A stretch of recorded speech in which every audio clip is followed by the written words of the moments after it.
So, good morning, everyone. Welcome to another Monday Musing webinar. For those who don't know me, I am Sandra Madaffrey, and I do these every single Monday morning at 10 a.m. And I'd like to welcome everyone here that's joining me on Monday. Now, what we do every Monday, I share the screen and I'll pop my chat box up. So please, please, please, do ask any questions that you might have, anything at all that you want some clarity on, and I'll be happy to answer that for you. So let's get started. So I can see there's a few people on, so we'll get the slideshow started now.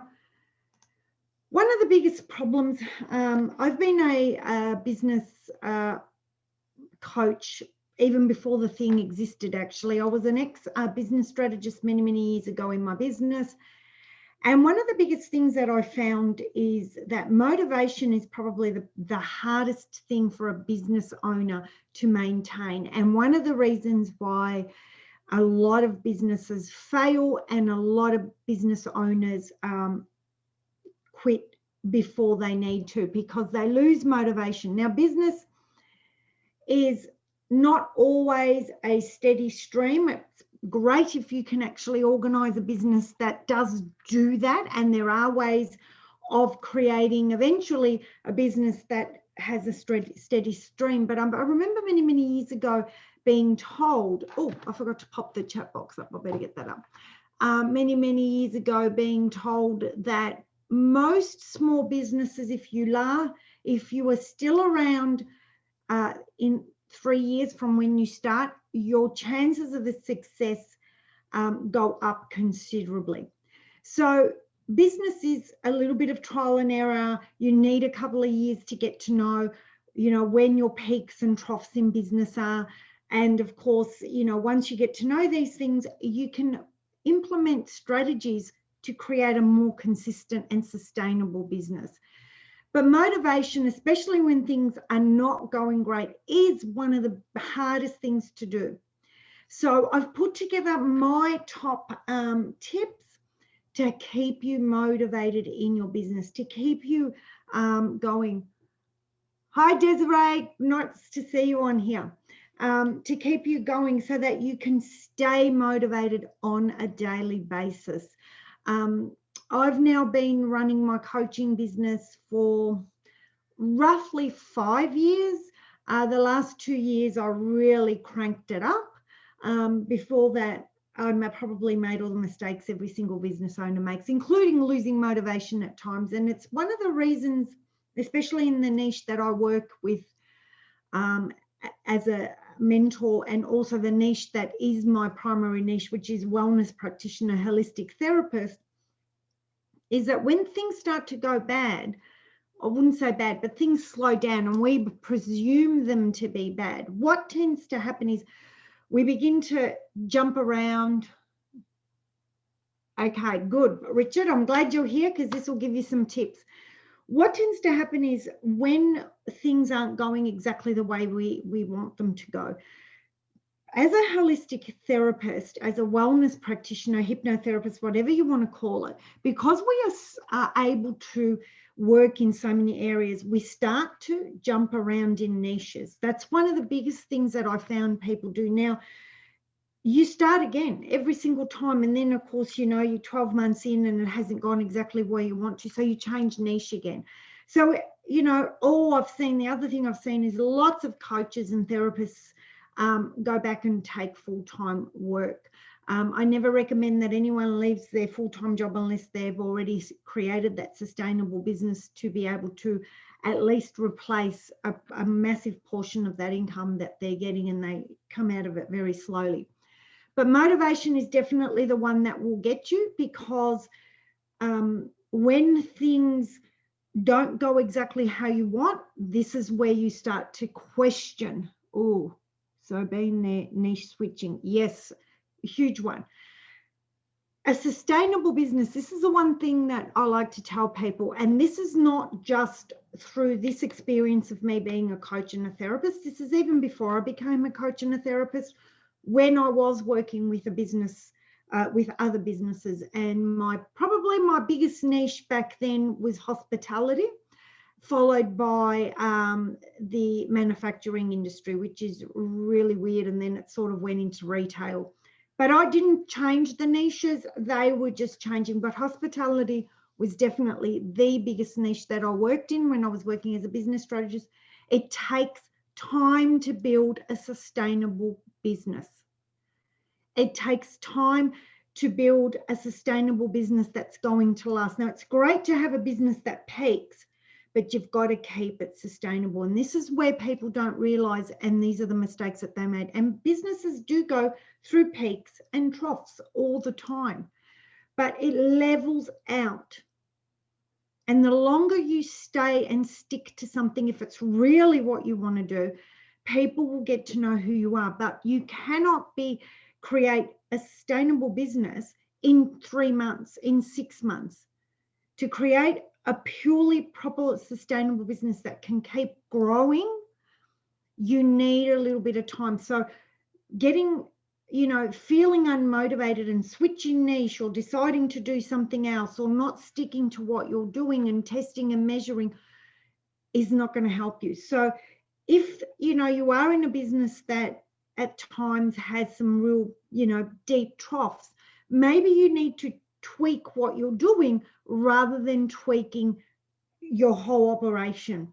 And this is the one thing that we found in COVID was that, it wasn't about changing what you do, but tweaking how you do it. And this is the same with your business when we come to motivation. So let's go through some of the steps that I found that absolutely have helped me. And I'll give you the hints and things that I do every day. So remember your why. Why did you start your business? Okay, why? Why did you start this business? And what I'd love you to do is to tap back into that moment that you decided that, the reason why you do what you do. And one of the things that I tell everyone is that you write it somewhere that you see it every day. I have a massive whiteboard that sits in front of me, which 2/3 of it is divided into months, 12 sections for every month of the year. But across the top, 1/3, I have actually written why I do what I do. And I've written words that remind me of why I do what I do. And my first word is to inspire.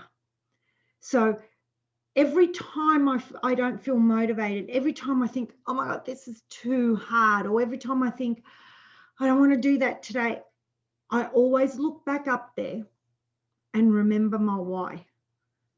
Why I did what I did 5 months ago. Why I do what I do today every single day. And it goes beyond me. It goes into what I want to do in the community. Part of our 6 core needs is to feel, that you do something. The 6th one, which is a spiritual need, is all about community and giving back. And so remember your why.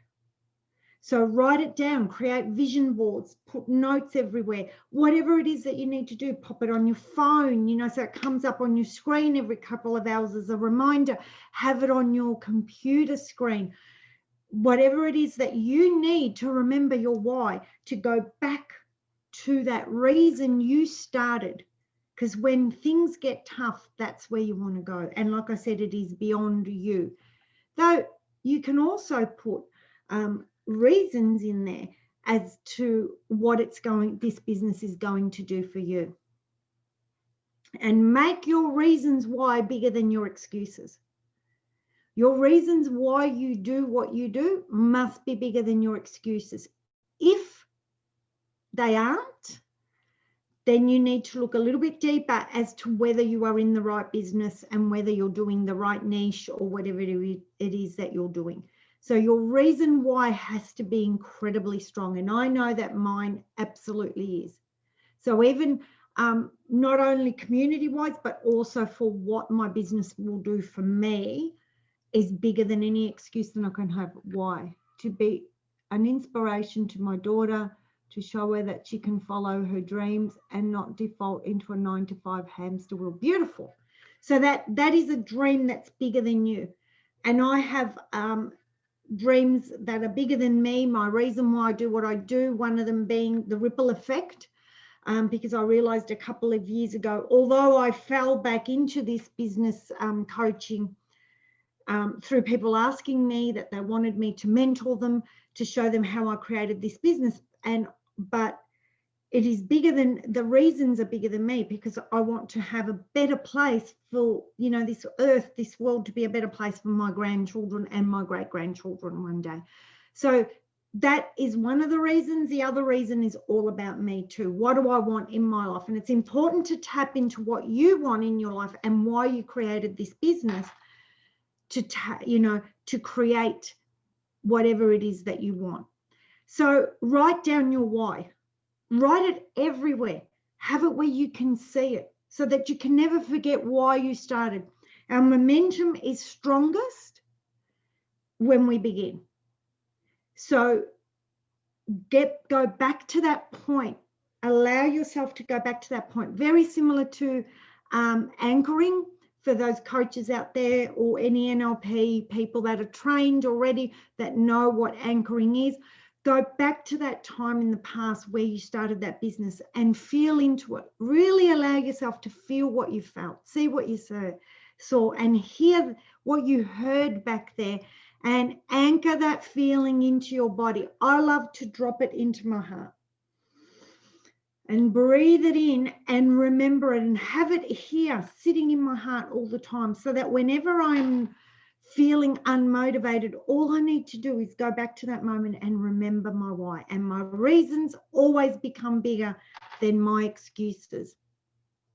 And so whenever I'm feeling not motivated, I just anchor that back in, and it pushes me to get back, jump on, and do what I have to do. Because I get tired too sometimes. I get disappointed too sometimes, but I always remember that bigger picture of why I do what I do. And that always brings me back and keep moving forward. Okay. The other one that is really, really, really important is to review your goals often. Now, we create goals. We're at the end of 2020. Maybe a lot of people didn't quite get their goals exactly the way they wanted them to. I didn't get my goals exactly the way I wanted them to. Love it. I'm going to do this before my appointment with you. Beautiful, Desiree. I look forward to it. So review your goals often, okay? If I had, stuck to what I wanted for 2020, I would not have created the business that I did in 2020. I've actually had a great 2020 when it comes to business. But the one thing that I did right back, and as soon as we got into lockdown, and I know some people watching on Facebook too, so if you want to ask some questions on Facebook, please do. And I had to pivot. I pivoted really quickly, okay? And in that, so I did achieve my goals, some of them I didn't, because I wasn't able to achieve some of my goals because we were in lockdown, and especially here in Melbourne, it was really difficult. So review your goals often. Don't get hung up on those goals that you make at the beginning of the year. And we're at the end of 2020, and we should be now beginning to focus on 2021, which I have. I've almost got my whole 2021 mapped out. But that does not mean that, you know, if something doesn't quite go the way it's meant to, that I don't review them and look at them. So I basically look at my goals. You know, I create yearly goals, I work backwards, and I review them literally every single week, just a small quick review of the week ahead.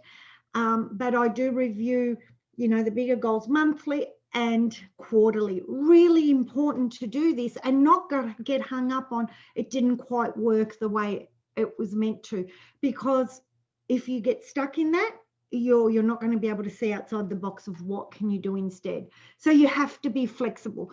Flexibility is step 7 of my 7 steps to living with intention, and it is just so important. If you're not flexible, you get stuck in where you are, and this is why people get stuck, because they They think that things have to be only a certain way, but there's many ways to achieve something. So if your goals are not quite where they are, be a little bit flexible and tweak what needs to change. Review often, like I said, pivot when necessary. So, you know, there is no such thing as failure, only feedback. So if something doesn't work, that's fine. Pivot, change it, tweak it, see what you got to do to make it different. I'm doing this all the time. I'm teaching my mastermind how to do things differently all the time so that we can, you know, be unique and do things a little bit different. So pivot, change things, do whatever you think you need to do, because you will be surprised sometimes when you just think a little bit outside the box or do something a little bit different, how much something will change for you. So if something hasn't quite worked out the way you want it to, great. Just take it on as a learning curve, as feedback. Right, how can I change that to see if I get a different response? And you know what? Sometimes things don't work many times over as a business owner. Spoke a little bit about this last week, where I spoke about some people like Richard Branson, Tony Robbins, Donald Trump. I couldn't think of his name. And it doesn't matter whether you like these people or not. They have been successful in their own right, and they have tried, tweaked, pivoted more times than most of us have even tried to do anything at all. So just keep your momentum going by, if something doesn't quite turn out the way you want it, don't get stuck in it and start telling yourself you're a failure, this isn't going to work, this business isn't going to work. Pivot. How can I change this? What can I do that's different? Okay. This is a really important one, and one that people forget all the time. Seek inspiration. As a business owner, and especially if you are self-employed and you don't work with lots of other people around you, it is a really difficult gig because you've got no one there. So until you can get yourself into that spot where you do have assistants, and you do have virtual assistants and personal assistants and other stuff that help and you keep growing, you need to start seeking inspiration elsewhere. Okay. And one of the ones is like-minded individuals. So seek other people and make sure that, that think like you, feel like you, that are going to lift you up. So it's really important that you have people that will lift you and keep you in a great community. That is one of the reasons why I have my communities set up on Facebook. They really do lift me and keep me motivated.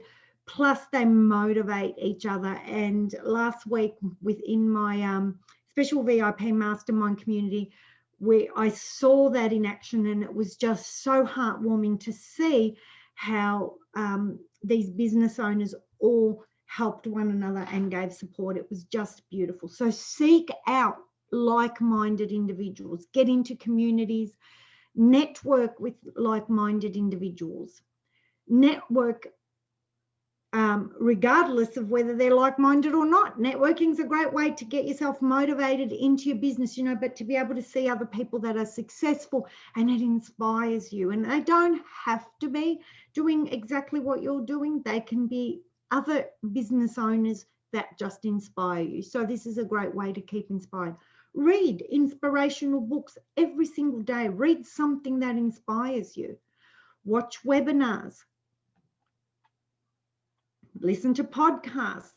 Attend networking events, and get a coach.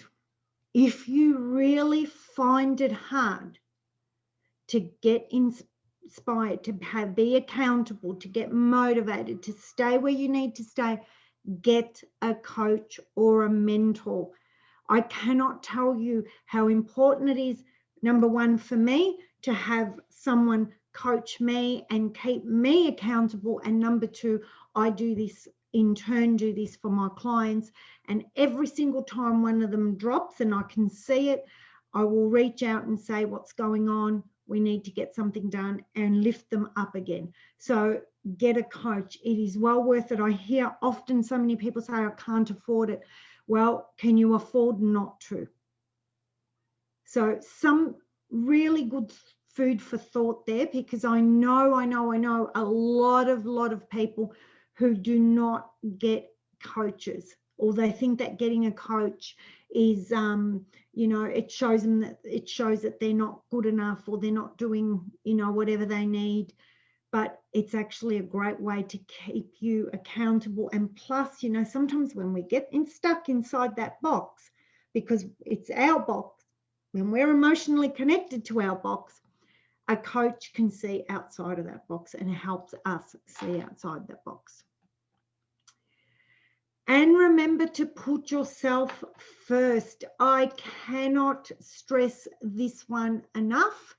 It is so, so important to put yourself first. One of the reasons why we lose motivation, we lack momentum in our business, is because we focus on that business instead of us. You need to focus on you first. There is no business without you.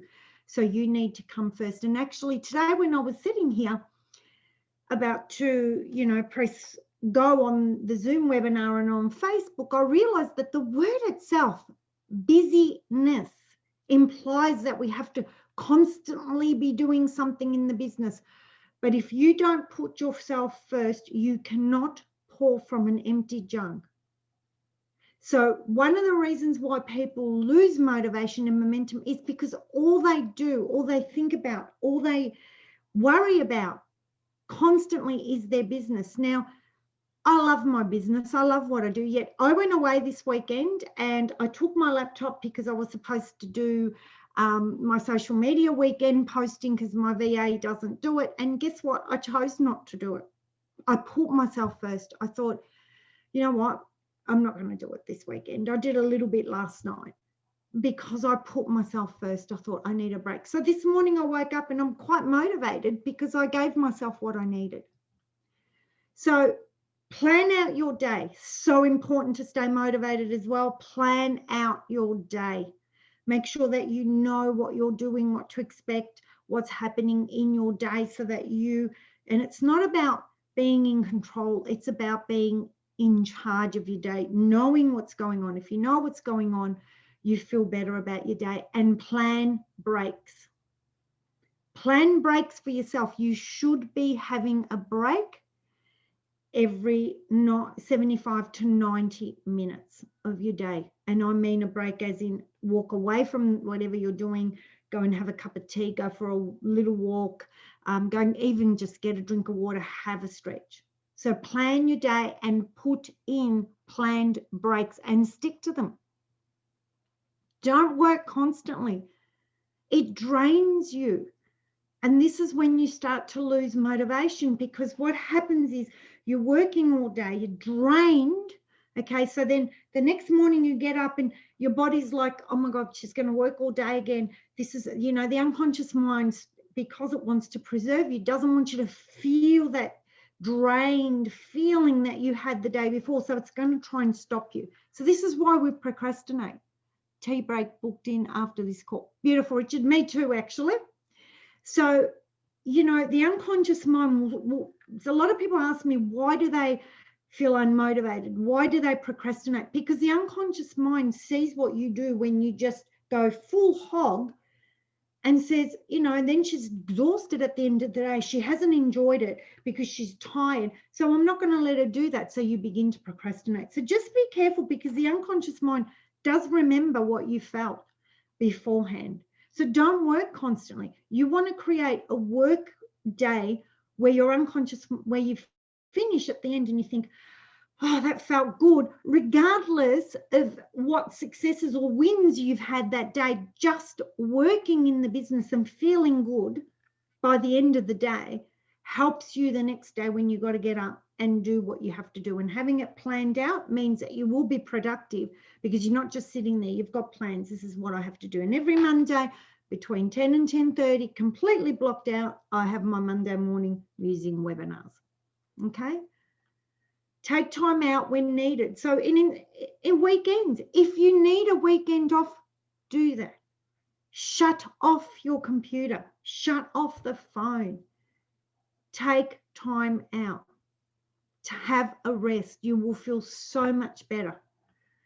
Make time for something you love every day. Make sure that you do plan something that you love to do every day. And reward yourself, not just for the successes, but just reward yourself for actually sticking to a plan that day, for achieving what you want to do, for doing what you've had to do that day and feeling good about it. I have a nice cup of tea every morning after my Monday morning Musing webinars to reward myself because I've just run another webinar. Okay. And I've been doing these for almost 12 months now, since lockdown, every single Monday. So give yourself little rewards. We all like to have little rewards, and it can be as big as you like or as little as you like. And sometimes maybe every day might just be something little, which for me is, a cup of English breakfast tea in one of my favorite, bone china mugs. And sometimes maybe some big things like a whole weekend off, which is what I just did, or some time off during the holiday period. So reward yourself for what you do. It's not all about constant work. This is why you lose momentum, because you feel like you're slogging it out and you're not seeing the light at the end of the tunnel. And make sure that you get enough sleep. This is so important. The worst thing you can do is wake up in the morning exhausted or tired. So have a morning routine and an evening routine. A lot of people forget it. We talk here about morning routines all the time, but you should be having an evening routine, and you should be going to bed at the same time every single night, getting a minimum of 8 hours sleep. And yes, you do need 8 hours sleep. Waking up in the morning and having a nice little morning routine for you before you jump onto your business tasks. So important. You will feel more motivated. If you get up in the morning and the first thing you think about is, I've got to answer all my emails, and I've got to answer all my text messages, and I've got to do this, and I've got to do that, you're going to start becoming overwhelmed and unmotivated very, very quickly. Whereas if you get up in the morning and you do what you want to do for you, which might be a meditation, going for a walk, whatever it is, and then sitting down and having your day planned one thing at a time, planned into your planner, you're going to get through that day a lot easier, and you're going to feel more motivated and more able to manage your day. And I actually spoke to someone earlier today who was feeling very, very overwhelmed, and I said, write a list. One of the things that I do is I have sticky notes, the sticky pads. They sit on my desk, and every time I think I'm doing something and I think of something else I need to do, I write it on the sticky note, I stick it on the wall, and then I go, right, today I'm doing this, today I'm doing that. And so it's all, they're out of my head on the wall, and then I prioritize them. So make sure that you take charge of your day. Don't let the day take charge of you, because that'll be the biggest reason why you won't want to do what you do, and you will get unmotivated because you're overwhelmed, stuck, and don't know what to do next. Okay. So if anyone has any questions here, I know there's a few of you on here watching, please let me know. I hope that made a lot of sense. And that you begin, having these routines will keep you going. And the biggest one that will keep you going is feeling into that why and rewarding yourself at the end. The unconscious mind, if you give yourself a little reward, even in between things during the day, the unconscious mind will really enjoy that feeling and say, oh, cool. And will actually have your behavior, which is ruled 95% by your unconscious, will be a behavior of, let's get this task done, because at the end, guess what? We're going to have a little reward. Okay, everything makes sense, and it's very helpful. Oh, great, Mai. I hope I said your name right. It just helps. Okay, remember, everything that we do is 95% of our behavior is unconscious. So the more you make your unconscious mind think, this is really good fun, it will actually do it. You will be shocked how easily you actually get your tasks done if there's a little reward at the end. Whatever you like is up to you.